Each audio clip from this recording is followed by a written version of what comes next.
بسم الله الرحمن الرحيم. الحمد لله رب العالمين، والصلاة والسلام على رسوله النبي الكريم. أما بعد، فأعوذ بالله السميع العليم من الشيطان الرجيم من همزه ونفخه ونفثه. بسم الله الرحمن الرحيم.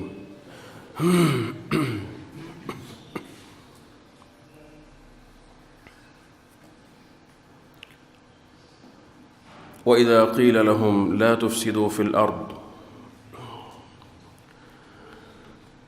وإذا قيل لهم لا تفسدوا في الأرض قالوا إنما نحن مصلحون ألا إنهم هم المفسدون ولكن لا يشعرون.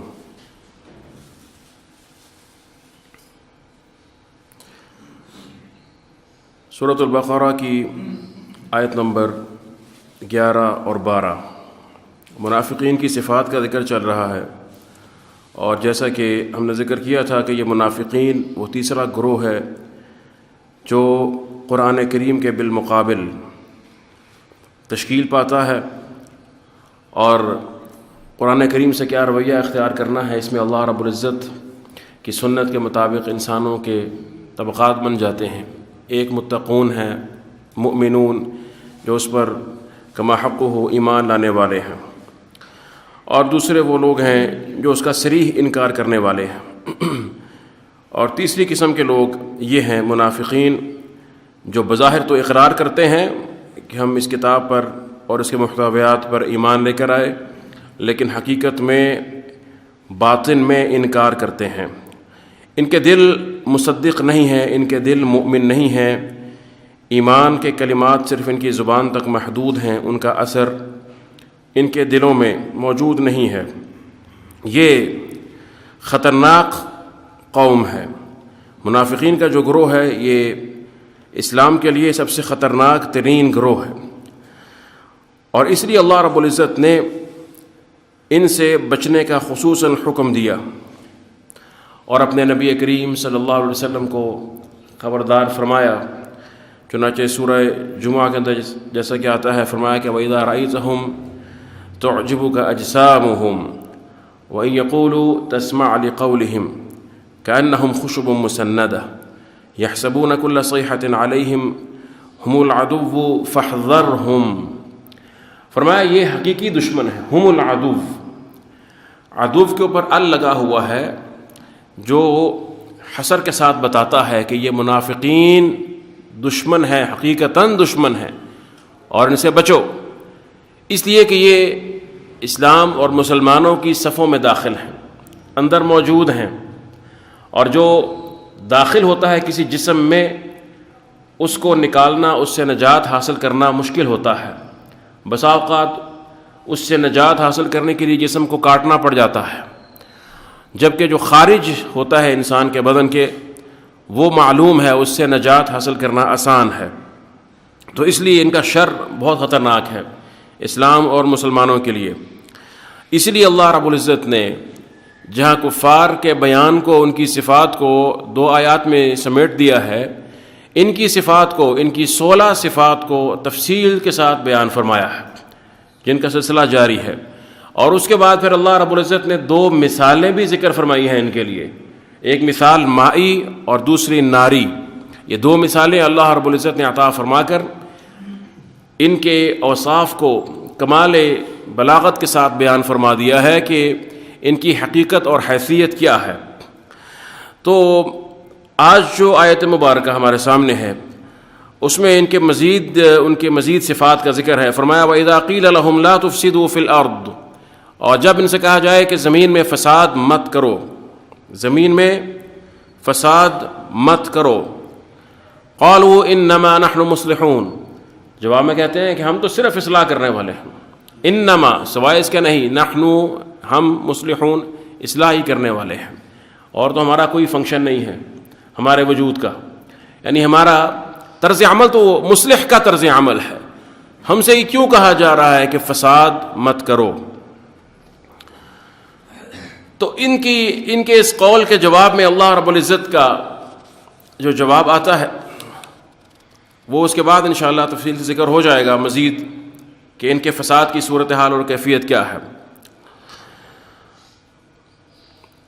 تو فرمایا کہ اللہ فرماتے ہیں ان کے رد میں، فرمایا کہ الا انہم ہم المفسدون، الا سن لو، خبردار رہو، انہم ہم المفسدون، بے شک یہی لوگ ہیں فساد کرنے والے، یہی مفسد ہیں، ولکن لا یشعرون، لیکن وہ شعور نہیں رکھتے، شعور نہیں رکھتے. فساد کیا چیز ہے اور اصلاح کیا ہے؟ فساد کے بارے میں پہلے تو یہ جان لیجئے کہ بگاڑ اور خرابی کی بہت سی قسمیں ہوتی ہیں، اور لغت عرب میں بہت سے الفاظ ایسے ہیں جو اس کو بیان کرتے ہیں، لیکن فساد ایک ایسا لفظ ہے جو ایسے بگاڑ اور خرابی کو بیان کرتا ہے جو ظاہر ہوتی ہے، جو نظر آ جاتی ہے. نظام میں ایسا خلل جو معلوم ہو جاتا ہے اور ادنا شعور کے ساتھ اس کا احساس ہو جاتا ہے. نہ صرف یہ کہ عقل کے ساتھ، بلکہ انسان کے جو حواس ہیں، دیکھنا، محسوس کرنا، چکھنا، سونگھنا، یہ تمام جو انسان کے حواس ہیں، ان کے ذریعے بھی فساد کا احساس ہو جاتا ہے کہ کچھ ایسا ہے کہ جو خراب ہو چکا ہے. جیسے کہ آپ کسی جگہ پر موجود ہیں اور آب و ہوا ایسی ہے کہ آپ کو معلوم ہوتا ہے کہ اس سے میری صحت متاثر ہو رہی ہے، اور اس میں ہوا میں صفا نہیں ہے، ہوا میں جراثیم موجود ہیں، تو آپ کو آپ کے حواس یہ بتا دیتے ہیں. شعور اس لیے فرمایا کہ وَلَٰكِن لَا يَشْعُرُونَ، ان کے شعور کی حالت یہ ہے کہ ان کو فساد کا علم بھی نہیں ہوتا ہے کہ فساد کہاں پر ہے، اور ان کی سرکشی کا عالم یہ ہے کہ اپنے فساد کو اصلاح کہتے ہیں، جو جہل مرکب ہے. ایک تو یہ ہے کہ فساد کا علم نہ ہونا ایک جہل ہے، اور دوسرا فساد کو اصلاح کہنا یہ اس سے بڑا جہل ہے. تو جہل علی جہل. اور اس لیے فرمایا کہ وَلَٰكِن لَا يَشْعُرُونَ، یہ تو اتنی عمومی بات تھی کہ ادنا شعور کے ساتھ اس کا احساس ہو جاتا ہے، لیکن ان منافقین کے پاس شعور نام کی چیز ہی نہیں ہے. اور جب ان سے کہا جائے کہ فساد نہیں کرو تو کہتے ہیں کہ ہم تو فساد نہیں کرتے. قالوا انما نحن مصلحون، ہم تو صرف اصلاح کرنے والے ہیں، اصلاح کے سوا ہمارا کوئی کام نہیں ہے. فساد کیا ہے؟ جیسے کہ میں نے عرض کیا اس کا عمومی معنی، اور قرآن کریم میں اس کے بہت سے مصداقات ذکر ہوئی ہیں. جنگ کو فساد کہا گیا ہے. کلما اوقدوا نارا للحرب اطفاها اللہ ويسعون في الارض فسادا، جنگ فساد ہے، قتل و غارت گری فساد ہے. اسی طرح سے یہ زبان کے ساتھ فساد ہوتا ہے، قول میں فساد، جھوٹ بولنا فساد ہے، دھوکہ دینا، ملمہ سازی کے ساتھ ایسا کلام کرنا کہ حق کو باطل اور باطل کو حق کر کے دکھایا جائے، یہ بہت بڑا فساد ہے. اور دل اگر فاسد ہو جائے تو پھر اس طرح کے فسادات ظاہر ہوتے ہیں انسان کے اعضاء، اس کے بدن پر. اور جیسا کہ میں نے عرض کیا تھا کل قرآن کریم کی آیت کی روشنی میں کہ فی قلوبہم مرض، ان کے دل میں ہی تو فساد ہوتا ہے. جیسا کہ اللہ کے رسول نے فرمایا کہ الا ان فی الجسد لمضغہ اذا صلحت صلح الجسد کلہ، اگر وہ مضغہ جو دل کا لوتھڑا ہے جسم میں، اگر وہ فساد پذیر ہو جائے تو سارا جسم فساد پذیر ہو جاتا ہے. ان کا فساد وہاں پر موجود ہے، اس لیے یہ فساد ان کی زبان سے بھی ظاہر ہوتا ہے، جیسا کہ یہاں پر ظاہر ہوا. اذا قیل لهم لا تفسدوا في الارض قالوا انما نحن مصلحون، ہم تو صرف اصلاح کرنے والے ہیں. اور فرمایا کہ ومن الناس من يعجبك قوله في الحياة الدنيا ويشهد الله على ما في قلبه وهو ألد الخصام، کہ ایسے لوگ بھی ہیں کچھ حقیر قسم کے کہ ان کا قول آپ کو دنیا کے معاملات میں، دنیا میں بہت ہی اچھا لگے گا. یعنی ان کی جو سٹیٹمنٹس ہیں بظاہر بڑی معقول معلوم ہوں گی. يعجبك قوله في الحياة الدنيا، اور صرف یہی نہیں بلکہ فرمایا وَيُشْهِدُ اللَّهَ عَلَى مَا فِي قَلْبِهِ وَهُوَ أَلَدُّ الْخِصَامِ، اور وہ اللہ کو اپنے دل کے حالات اور دل کے خیالات پر گواہ بھی بناتا ہے، جبکہ ہے وہ بدترین جھگڑالو شخص. اور فرمایا وَإِذَا تَوَلَّى سَعَىٰ فِي الْأَرْضِ لِيُفْسِدَ فِيهَا، جب اسے موقع ملتا ہے زمین میں فساد کرتا ہے، جب اس کے پاس اختیار آتا ہے یا اہل ایمان کے مجلس سے پلٹ کر جاتا ہے تو یہی کام کرتا ہے، فساد کرتا ہے. لیفسد فی الارض، اور کیا کرتا ہے؟ ویہلک الحرث والنسل، واللہ لا يحب الفساد، اور حرث کو تباہ کرتا ہے، زراعت کو تباہ کرنا، اور اسی طرح سے صنعت کو تباہ کرنا. کسی بھی معاشرے میں، اسلامی معاشرے میں اور اسلامی ممالک میں صنعت کو تباہ کرنا، زراعت کو تباہ کرنا، نسل کو تباہ کرنا، یہ بدترین فساد ہے. اس کو اللہ نے قرآن میں فساد کہا ہے. نسل کیسے تباہ ہوتی ہے؟ اولاد کو قتل کر کے، وہ ماں کے پیٹ میں ہو یا ولادت کے بعد ہو، کسی بھی ہیلے کے ذریعے، بغیر کسی شرعی ضرورت کے، اور اس قسم کے معاملات اختیار کرنا. اور اسی طرح سے اولاد کیسے قتل ہوتی ہے، نسل کیسے تباہ ہوتی ہے؟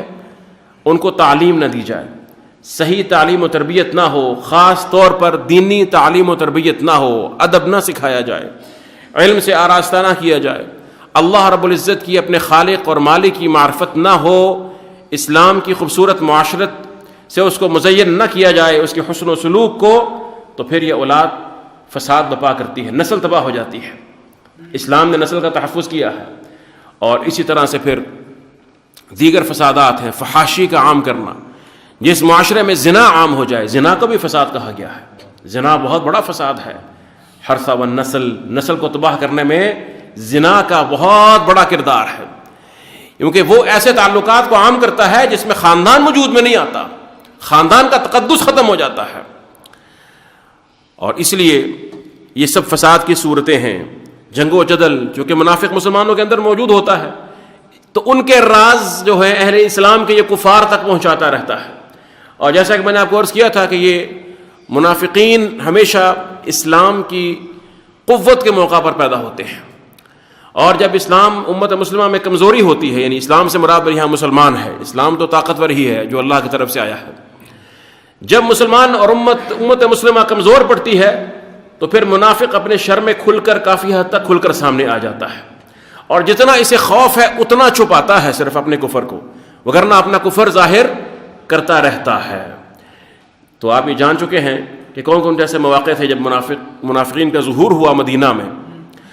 تو اس لیے آپ نے جب امت میں دیکھنا ہے نا کہ سرعام نبی کریم صلی اللہ علیہ وآلہ وسلم کی گستاخی ہوتی ہو، توہین ہوتی ہے، اسلامی شعار کا مذاق اڑایا جا رہا ہے، اور ایسے معاملات کیے جا رہے ہیں کہ جو صریح کفر پر، ایسے قول کہے جا رہے ہیں جو کفر پر مبنی ہے، ایسے اعمال کیے جا رہے ہیں جو الحاد پر مبنی ہیں، اور کھلے عام انہیں کیا جا رہا ہے، تو سمجھ لیجئے کہ امت کمزور ہے، امت کمزور ہے. اور جب یہ چیزیں کم ہو جائیں بتدریج، اور دبے دبے الفاظ میں ہوں یا کسی حد تک کم ہوں، تو معلوم جان لیجئے کہ امت جو ہے وہ طاقتور ہے. تو یہ منافقین فساد بپا کرتے ہیں اور کفار کو راز دیتے ہیں اہل اسلام کے، تو پھر جب انہیں موقع ملتا ہے وہ حملہ کرتے ہیں اور جنگ چھڑ جاتی ہے. اور اسی طرح سے نمیمہ کے ذریعے جنگ و جدل پیدا کرتے ہیں، چغلیوں کے ذریعے. تو اس طریقے سے بھی یہ فساد بپا کرتے ہیں. یہ تمام جو ہیں وہ فساد کی قسمیں ہیں.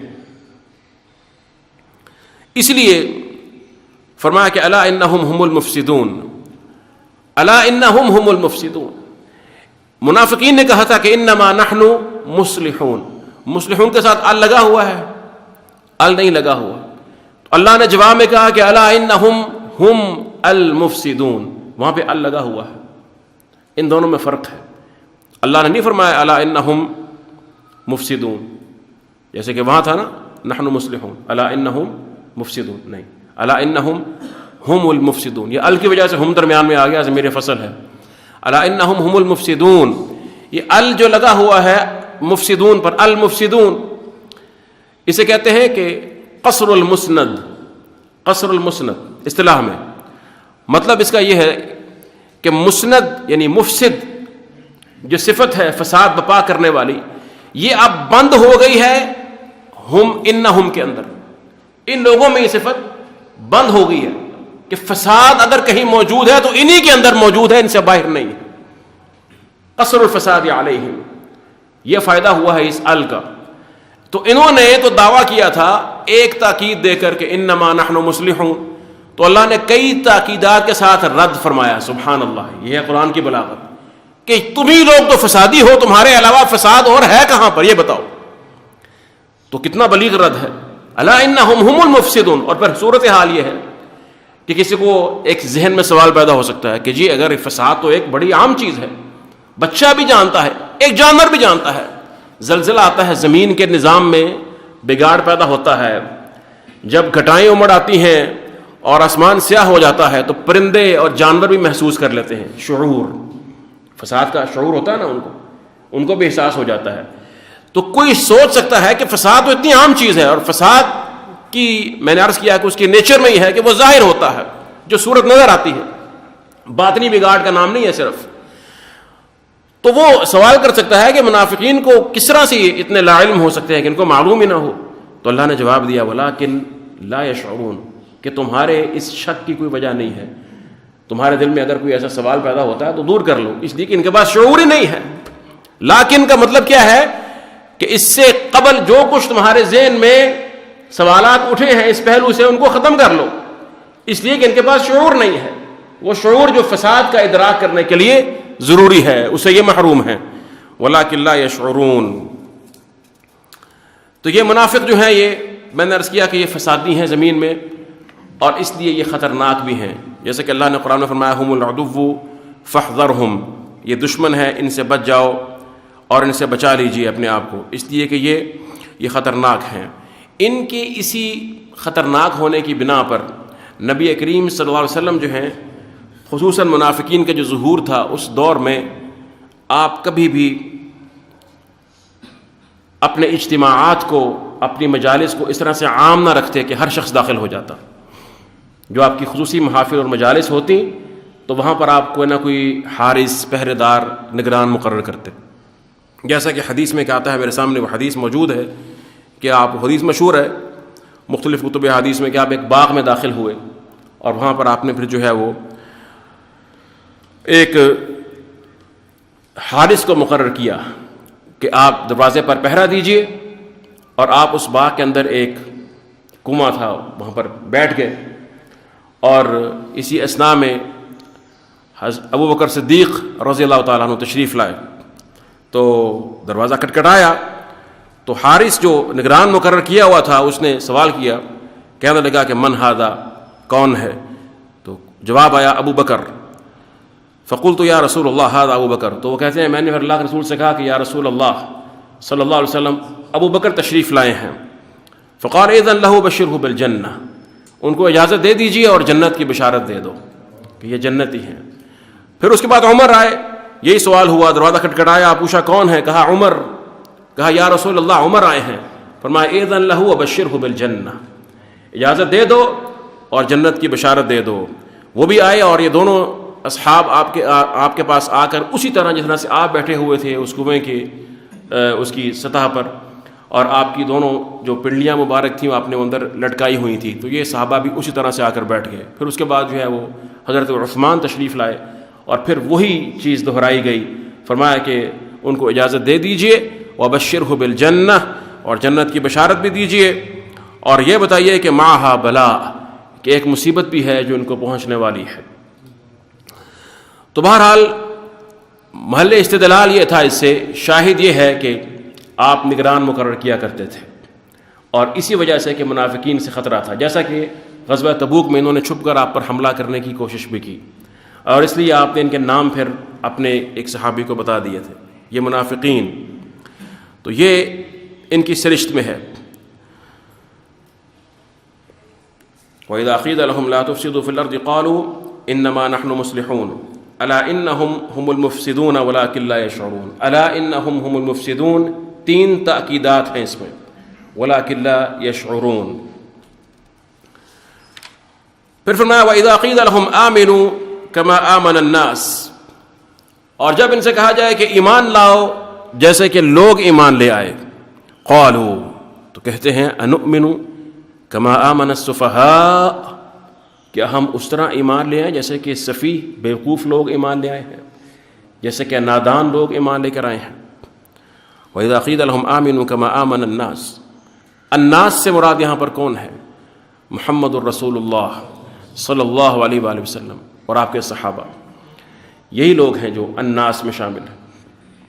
اور آمنوا کما آمن الناس، یہ عرب کا اسلوب ہے کسی کو ترغیب دلانے کے لیے، کہ کہ جیسے لوگ کرتے ہیں تم بھی کرو، سب لوگ کر رہے ہیں تم کیوں نہیں کر رہے، ہم بھی کہتے ہیں نا اپنے. اسی طرح سے وہی انداز ہے قرآن کریم کا، آمنوا کما آمن الناس. اور ایمان سے مراد یہاں پر حقیقی ایمان ہے، صرف زبانی یا قولی ایمان نہیں ہے. کما آمن الناس بتاتا ہے فإن آمنوا بمثل ما آمنتم به فقد اهتدوا، کہ جس طرح سے یہ صحابہ کرام ایمان لے کر آئے ہیں، جیسے ان کا ایمان ہے، اگر ویسا ایمان لے کر آؤ گے تو پھر تم ہدایت یافتہ ہو سکتے ہو. یعنی ان کے ایمان سے مراد ان کے ایمان کی جو حقیقت ہے، جو ان کا علم ہے اور ایمان کے بارے میں ان کا جو عقیدہ اور یقین ہے، اس کو سمجھو اور اس کو اختیار کرو. وَإِذَا قِيلَ لَهُمْ آمِنُوا كَمَا آمَنَ النَّاسُ قَالُوا، تو جواب میں کیا کہتے ہیں؟ أَنُؤْمِنُ كَمَا آمَنَ السُّفَهَاءُ. یعنی وہ صحابہ اکرام کو معاذ اللہ سفیہ کہتے ہیں، بیوقوف اور نادان، اور خود کو عقل مند کہتے ہیں. جواب آتا ہے الا سن لو، انہم، پھر وہی اسلوب ہے، ہم السفہاء، یہی تو بیوقوف ہیں، نادان ہیں، گدھے ہیں. ولکن لا یعلمون، لیکن یہ جانتے نہیں ہیں. وہاں پر فساد کے موقع پر کہا تھا یشعرون، کیونکہ فساد کا ادراک تو ادنا شعور کے ساتھ ہو جاتا ہے، لیکن سفاہت جو ہے نا وہ ایک باطنی چیز ہے. سفاہت کیا ہوتی ہے؟ سفاہت کے کئی مصداقات ہیں. مختصر بات یہ ہے کہ کمزور عقل اور ضعیف رائے والا ہونا، کہ انسان کے پاس اپنے امور کو انجام دینے کے لیے، سمجھنے کے لیے عقل اور بصیرت نہ ہو، کمزور. جیسے کہ فرمایا کہ مالی معاملات میں فرمایا کہ وَلَا تُؤْتُوا السُّفَهَاءَ أَمْوَالَكُمْ، کہ نادانوں کو ان کا مال ان کے سپرد نہ کرو. جو نادان ہیں، بچے ہیں، یہ کم عقل ہیں، کسی بنا پر ان کے پاس عقل نہیں ہے، اپنے معاملات میں ان کے پاس رشد نہیں ہے کہ اس کو صحیح طریقے سے چلا سکیں. اور اس طرح سے اور بھی جو مقامات ہیں، تو اس سے یہ معلوم ہوتا ہے یہ سفیہ شخص ہے. اور اس کا علم کیسے ہوتا ہے؟ فَإِنْ آنَسْتُم مِّنْهُمْ رُشْدًا، جب تم ان میں رشد پالو تو پھر ان کے اموال ان کے سپرد کر دو. اب یہ رشد تم محسوس کر لو کہ رشد آ گیا ہے، تو رشد کیسے آئے گا؟ اس کے حالات دیکھنے سے آئے گا نا، اس کے تصرفات، اس کے معاملات دیکھنے سے آئے گا کہ یہ شخص اب عقل مند ہو گیا ہے، یہ اپنے معاملات کو سمجھتا ہے، اپنے معاملات خود چلا سکتا ہے، اور اس کے بارے میں اس کے فیصلے اب عقل پر مبنی ہیں، بصیرت پر مبنی ہے. ٹھیک ہے نا؟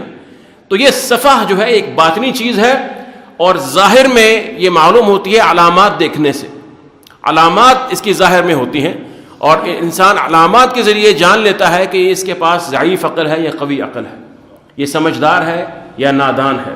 سمجھ گئے بات کو؟ تو یہ صفاحت جو ہے نا، یہ فساد کی طرح ظاہری چیز نہیں ہے، اس کی علامات ظاہر ہوتی ہیں، سمٹمز اس کے ظاہر ہوتے ہیں. ان سمٹمز کو دیکھ کر آپ اس کے باطن میں جو صفاحت موجود ہے، اس کی عقل میں جو ضعف موجود ہے، اس تک آپ پہنچ جاتے ہیں. ٹھیک ہے؟ تو اس کا علم حاصل ہو جاتا ہے. علامات کو دیکھ کر انسان صفاحت کے علم تک پہنچ جاتا ہے، اس کا ادراک کر لیتا ہے. اس لیے فرمایا وَلَٰكِن لَا يَعْلَمُونَ، یشعرون نہیں فرمایا یہاں پر. وَإِذَا قِيلَ لَهُمْ آمِنُوا كَمَا آمَنَ النَّاسُ قَالُوا أَنُؤْمِنُ كَمَا آمَنَ السُّفَهَاءُ. تو اللہ نے جواب میں کیا فرمایا کہ الا انہم ہم السفہاء، صفات تو انہی کے اندر بند ہے جو دوسروں کو سفیہ کہتے ہیں. سبحان اللہ. اللہ کا دفاع دیکھیے، اللہ کا دفاع، اور صراحت دیکھیے. صراحت جہاں مقام ہے نا صراحت کا، وہاں پر تأویلات سے اور مروت سے کام نہیں چلتا، بلکہ اللہ حق کہتے ہیں. واللہ یقول الحق وہو یہدی السبیل. یہاں مقام صراحت کا ہے.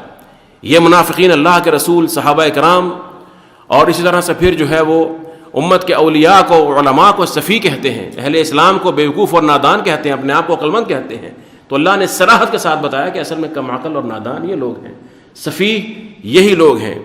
اور یہ صفاحت جو ہے ان کے نزدیک اس کا معیار شاید کچھ اور ہوگا، مال و دولت ہوگا، کچھ جاہ و حشمت ہوگی، لیکن اللہ سبحانہ و تعالیٰ کے ہاں جو صفاحت ہے وہ کم عقلی کے علاوہ، جو ایک فطری ایک چیز ہے، اس کے علاوہ جو صفاحت ہے وہ انسان کی بے دینی کے اندر بند ہے. جو انسان بے دین ہے، دین سے دور ہے اور جاہل ہے، وہ شخص جو ہے وہ سفیہ ہے. وہ شخص کیا ہے؟ وہ سفیہ ہے. تو یہ ایک حدیث میں اس کا ذکر بھی آتا ہے کہ اللہ کے رسول نے یہ فرمایا، اور بلکہ ڈرایا ہے اس امت کو. فرمایا کہ ایک صحابی سے کہا کہ اعاذک اللہ من امارت السفہاء، کہ میں تجھے اللہ کی پناہ میں دیتا ہوں سفہا کی امارت سے، سفہا کی لیڈری سے، کہ سفیہ لوگ تجھ پر جو ہیں وہ حکمران بن جائیں. تو انہوں نے کہا وما امارت السفہا، کہ اللہ کے رسول یہ سفہا کی امارت کیا چیز ہے، ان کی حکمرانی کیا ہے، سفہا کون ہے، کیا ان کی علامات ہیں؟ فرمایا امراء یکونون بعدی، ایسے حکمران ہوں گے، امراء ہوں گے، تمہارے سردار جو میرے بعد ہوں گے، آئیں گے امت میں، لا یہتدون بہدی ولا یستنون بسنتی، نہ تو میری ہدایت سے ہدایت حاصل کریں گے، اس کے ذریعے رہنمائی حاصل کریں گے، اور نہ ہی میری سنت کے طریقے پر چلیں گے. فمن صدقهم بکذبهم اعانهم على ظلمهم فاولئک لیسوا منی ولست منهم ولا يردون علی حوضی. تو جس نے ان کے جھوٹ کو سچ مانا، اس کی تصدیق کر دی، اور ان کے ظلم پر ان کی اعانت کی، کن کی؟ ان امراء کے جو سفی ہوں گے، جو نبی کریم صلی اللہ علیہ وسلم کی سنت مبارکہ کو چھوڑ کر اور آپ کی ہدایت کو چھوڑ کر کہیں اور سے ہدایت لیں گے.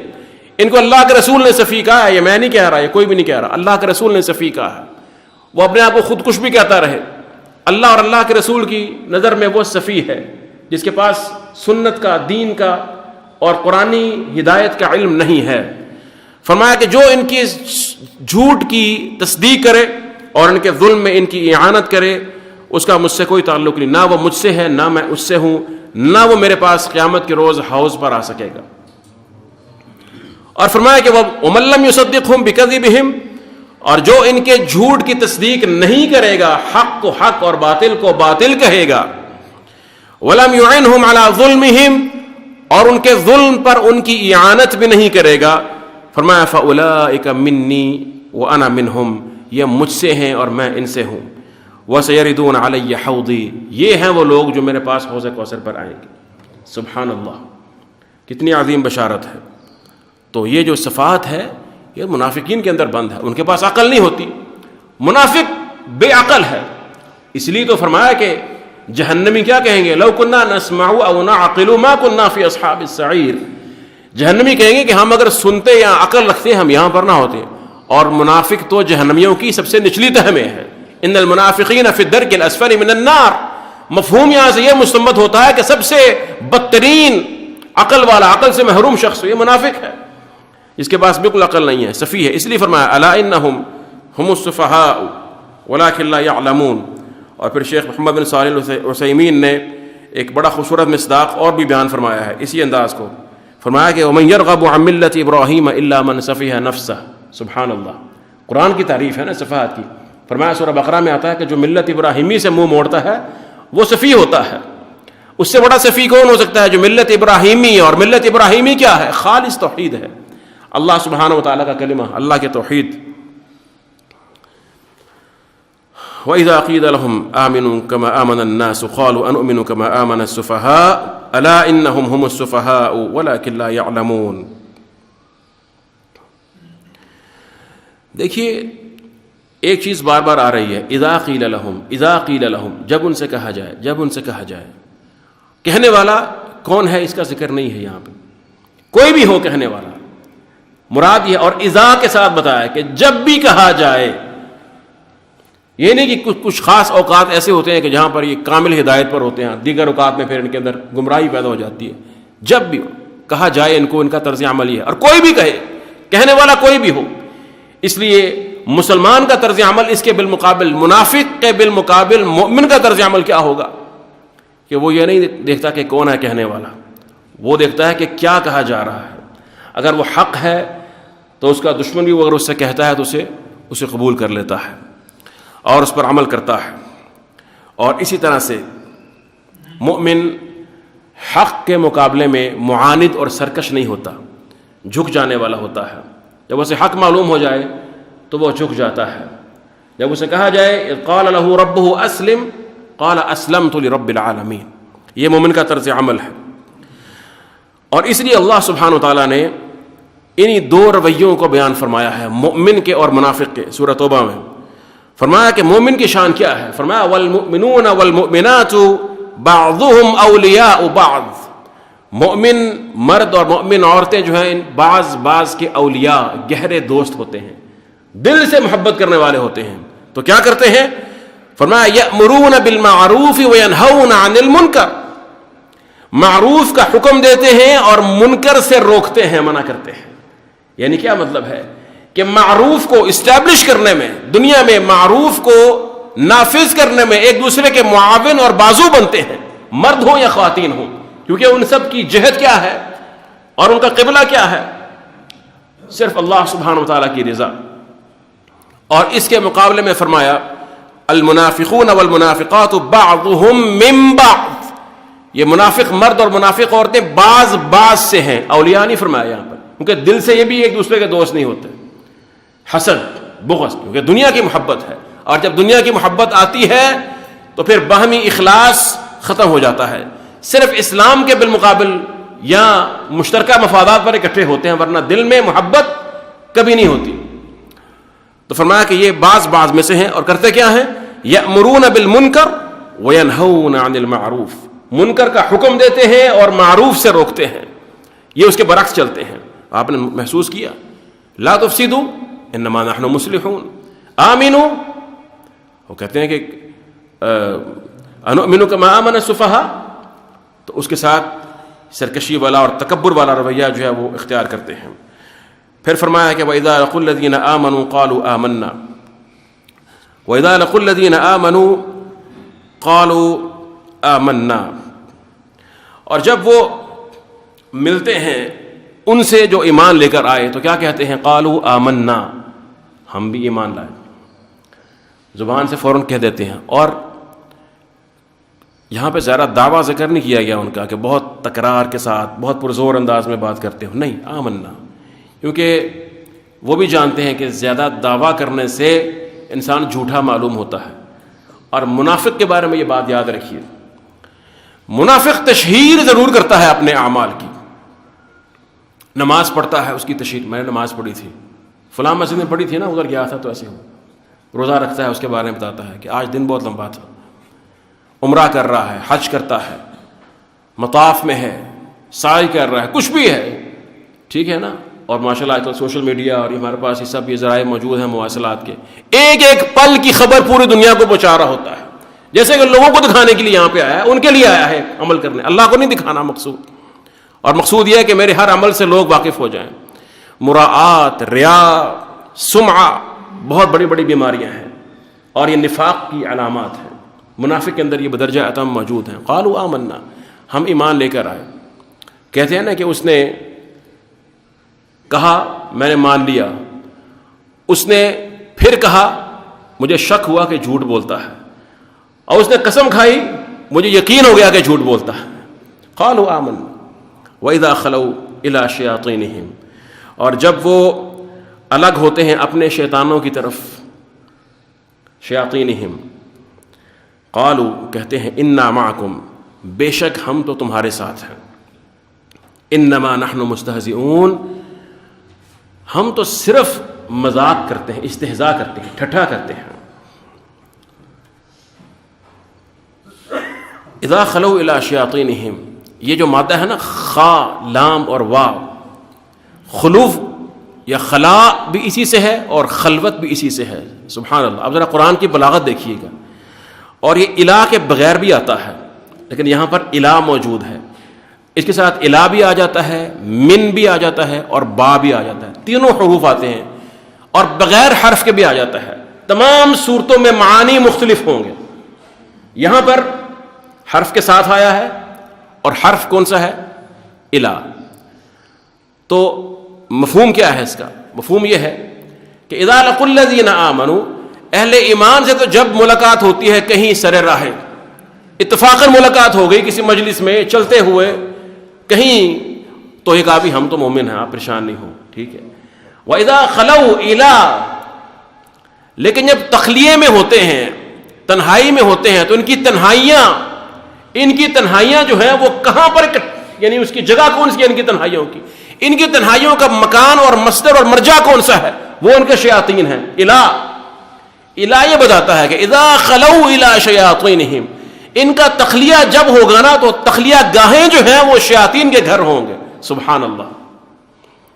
سر راہیں نہیں ہوتی ہیں یہ باتیں، چھپ چھپا کر ہوتی ہیں، راز و نیاز کی باتیں. ایمان اس کا اظہار سر عام ہوتا ہے، اور چونکہ منافق نے ابطان الشر کرنا، اظہار الخیر ابطان الشر، تو شر کو چھپانا ہے اس نے. ایک تو یہ ہے. دوسرا ہے اذا خلو الی شیاطینہم، اگر آپ خلا اس سے لیں کہ فارغ ہو، کوئی انسان کام کر رہا ہے نا اور اس سے فارغ ہو جائے، الفراغ من ای عمل انکان، کسی بھی عمل سے انسان فارغ ہو گیا، اس سے کام کو ختم کر دیا.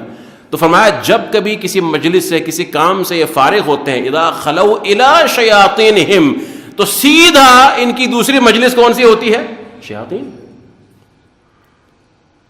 کل ان کی جو غذا آ رہی ہے، ان کی منصوبہ بندی ہے، ان کے پاس جو آراء ہیں، ان کی جو تشکیل ہے، وہ سب کے سب ان کے ساتھ اپنے شیاطین کے ساتھ ہوتی ہے. اور یہود شیاطین سے مراد کیا ہے؟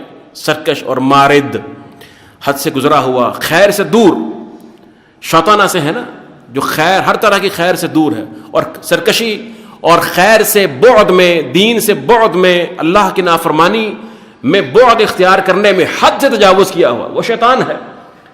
فرمایا وَكَذَلِكَ جَعَلْنَا لِكُلِّ نَبِيٍّ عَدُوًّا شَيَاطِينَ الْإِنسِ وَالْجِنِّ يُوحِي بَعْضُهُمْ إِلَى بَعْضٍ زُخْرُفَ الْقَوْلِ غُرُورًا. فرمایا کہ ہم نے ہر نبی کے دشمن پیدا کیے ہیں ایسے شیاطین جو انسانوں میں سے بھی ہیں اور جنات میں سے بھی ہیں.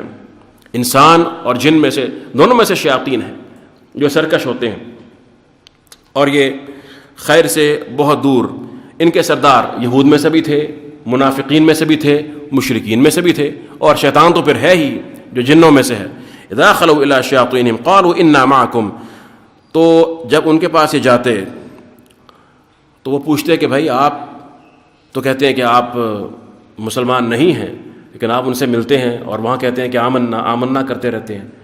تو پہلے تو فوراً کہتے ہیں بھی انا معکم.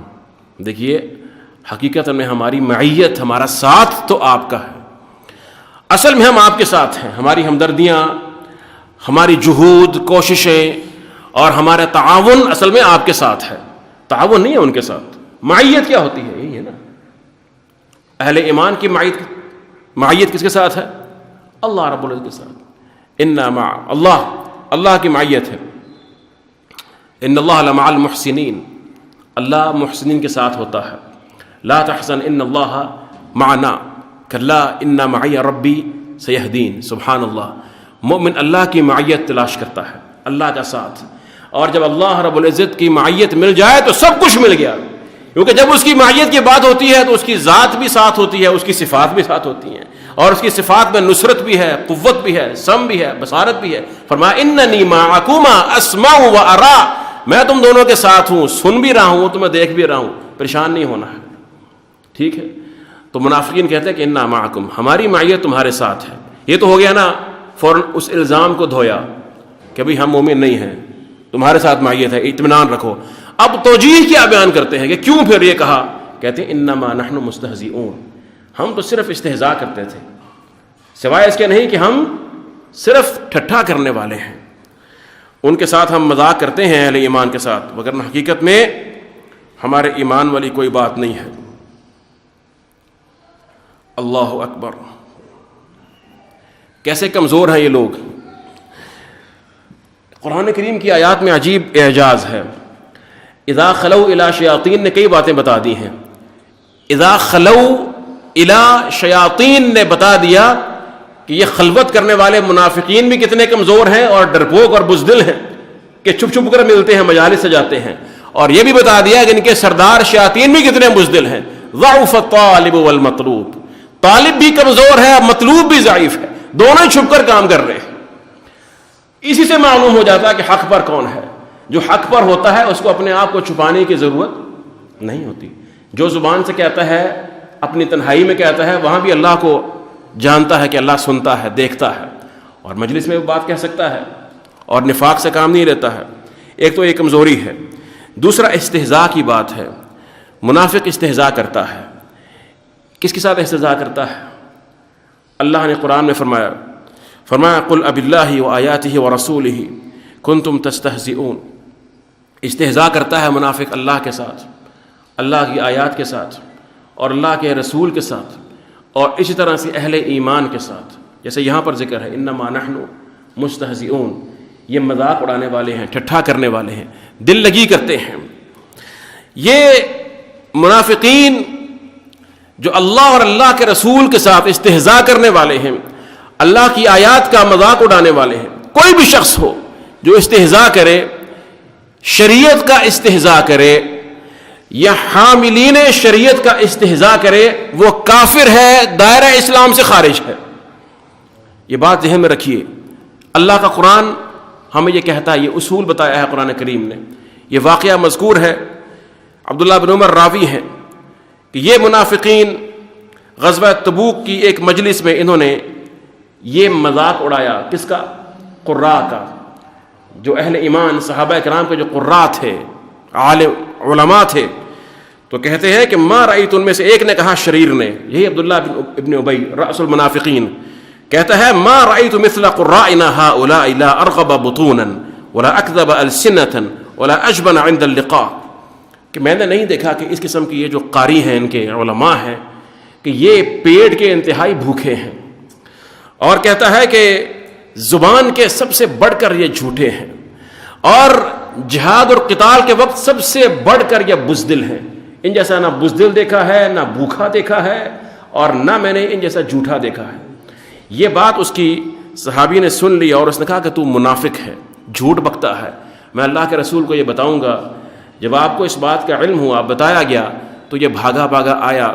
اور صحابی کہتے ہیں کہ پھر میں نے اس کو دیکھا، فَأَنَا رَأَيْتُهُ مُتَعَلِّقًا بِحَقَبِ نَاقَةِ رَسُولِ اللَّهِ صلی اللہ علیہ وسلم تَنْكُبُهُ الْحِجَارَةِ، کہ یہ میں نے دیکھا ہے اس کو کہ یہ اللہ کے رسول کی اونٹنی کے ساتھ ساتھ جو ہے لڑکتا ہوا جا رہا ہے، اور اس کے پاؤں پر جو ہے پتھر پڑتے ہیں، پاؤں زخمی ہوتا ہے، گھسڑتا ہوا جاتا ہے، اور ساتھ ساتھ کہتا جا رہا ہے وَهُوَ يَقُولُ يَا رَسُولَ اللَّهِ، اے اللہ کے رسول، إِنَّمَا كُنَّا نَخُوضُ وَنَلْعَبُ، ہم تو صرف بس گپ شپ لگا رہے تھے، ذرا دل لگی کر رہے تھے، کچھ کھیل کر رہے تھے، ہم سیریس نہیں تھے، سنجیدہ نہیں تھے اپنی اس بات میں. اور کہتے ہیں کہ میں نے سنا کہ اللہ کے رسول جواب میں اس کو کہتے چلے جا رہے ہیں، اباللہ وآیاتہ ورسولہ کنتم تستہزئون، کیا تمہیں اللہ اور اس کی آیات اور اس کے رسول ملتے ہیں استہزاء کرنے کے لیے؟ یہ کافر ہیں. کافر کیوں ہیں؟ اس کے بعد فرمایا کہ لا تعتذروا، عذر پیش نہیں کرو، قد کفرتم بعد ایمانکم، تم کافر ہو چکے ہو ایمان لانے کے بعد. جو شخص اللہ اور اللہ کے رسول کا، اللہ کی آیات کا استہزاء کرتا ہے، وہ کافر ہے، خارج من الملہ، بغیر کسی قسم کے عذر کے. اسے عذر نہیں پوچھا جائے گا جہل کا، کیونکہ یہ جہل کو قبول نہیں کرتا. یہ ایسا امر ہے اسلام کا، اتنا واضح ہے کہ جو شخص مسلمان کہتا ہے اپنے آپ کو، وہ استہزاء کر ہی نہیں سکتا، استہزاء کر نہیں سکتا. اور اسی طرح سے یہاں پر جیسے علماء کی بات ہو رہی ہے، تو یہ اللہ اور اللہ کے رسول اور اللہ کی آیات کے استہزاء میں شامل ہے. اہل ایمان، علماء، ان کے قراء، ان کا استہزاء کرنا، جو شریعت کے حاملین ہیں ان کا استہزاء کرنا، یہ کفر ہے. لا تعتذروا قد کفرتم بعد ایمانکم. تو یہ منافقین کی سرشت ہے، یہ ان کی سرشت ہے. قالوا انا معکم انما نحن مستہزئون. اب جواب آتا ہے، فرمایا اللہ یستہزئ بہم. سبحان اللہ. آپ نے غور کیا، اس آیت کا آغاز اللہ سے ہوا ہے، لفظ اللہ سے. نہیں فرمایا یستہزئ اللہ. اللہ تمہارے مقابلے میں کون ہے؟ اللہ کا الحاکمین ہے. تمہاری اس بکواس کے اور تمہارے اس جرم کے مقابلے میں اب جو آیا ہے مقابلہ کرنے کے لیے، من عاد لی ولی،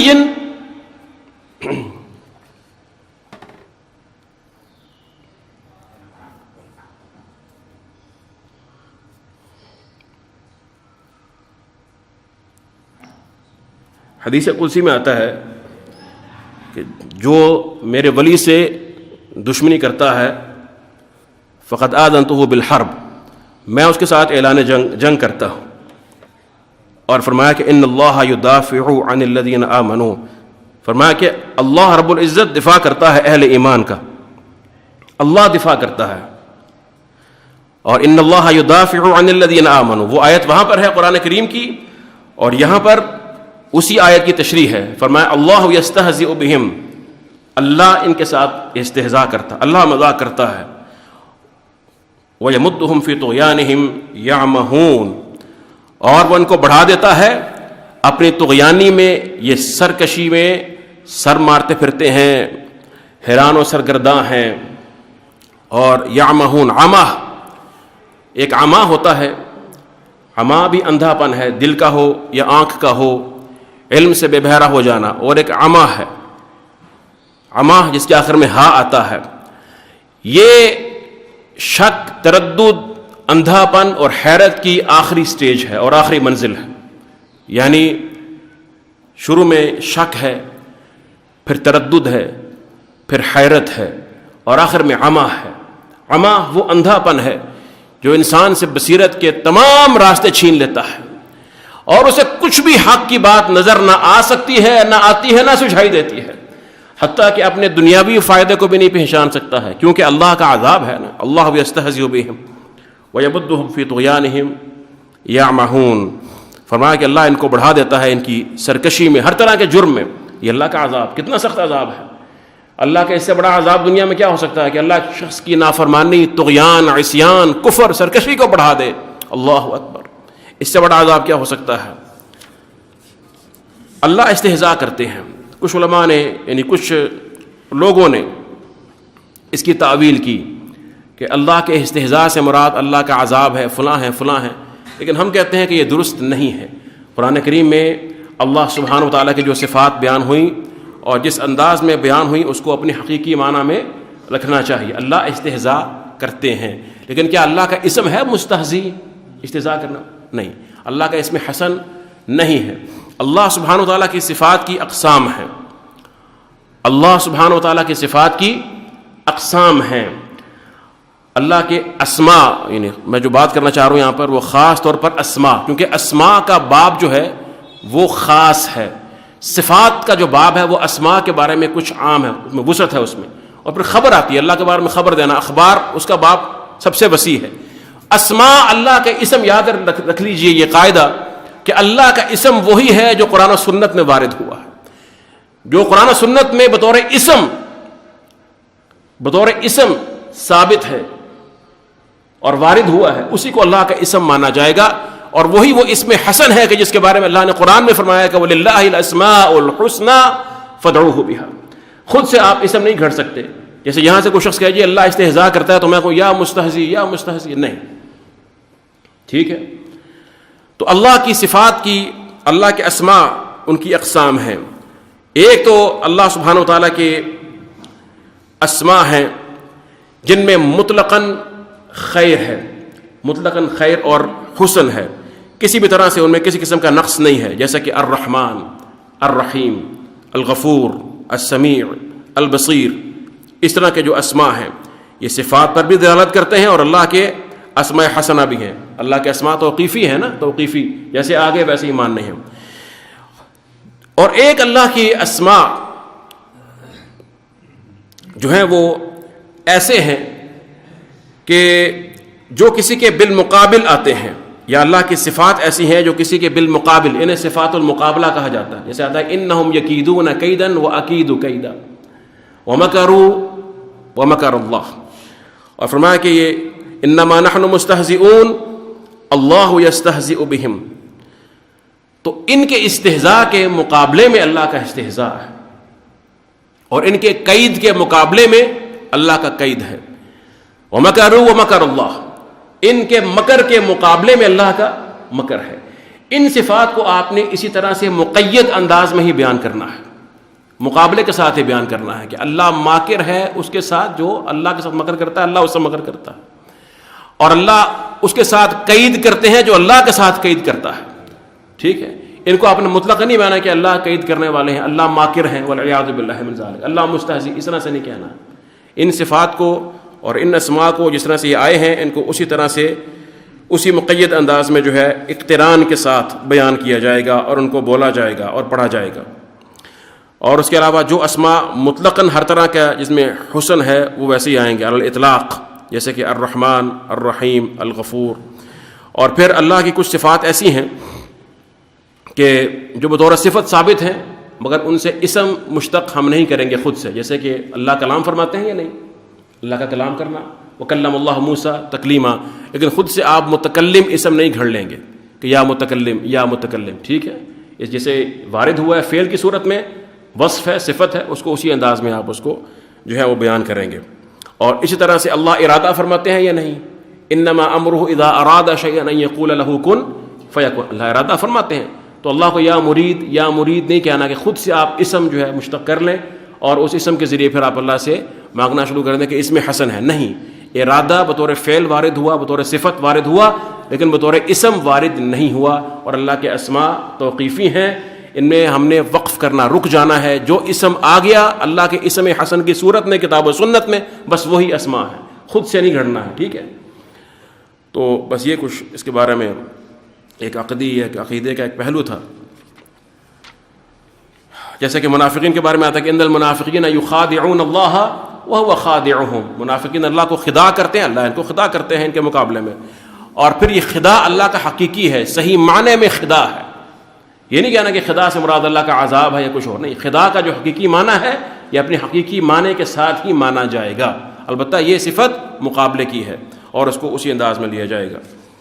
وَيَمُدُّهُمْ فِي طُغْيَانِهِمْ يَعْمَهُونَ، اور یہ اپنی سرکشی میں پھر اپنے عمہ میں، اپنے طغیانی میں معرفت حق سے دور ہو جاتے ہیں، اور یہ اللہ کا بہت بڑا عذاب ہے. وَالْعِيَاذُ بِاللَّهِ مِنْ ذَلِكَ، اللہ ہم سب کو صحیح معنوں میں قرآن کریم کے نور سے روشنی حاصل کرنے کی توفیق عطا فرما دے، اور ہمیں حق کو سمجھنے، اس کو بیان کرنے، اس پر عمل کرنے کی توفیق عطا فرما دے. وباللہ تعالیٰ توفیق، وصلی اللہ تعالیٰ وسلم.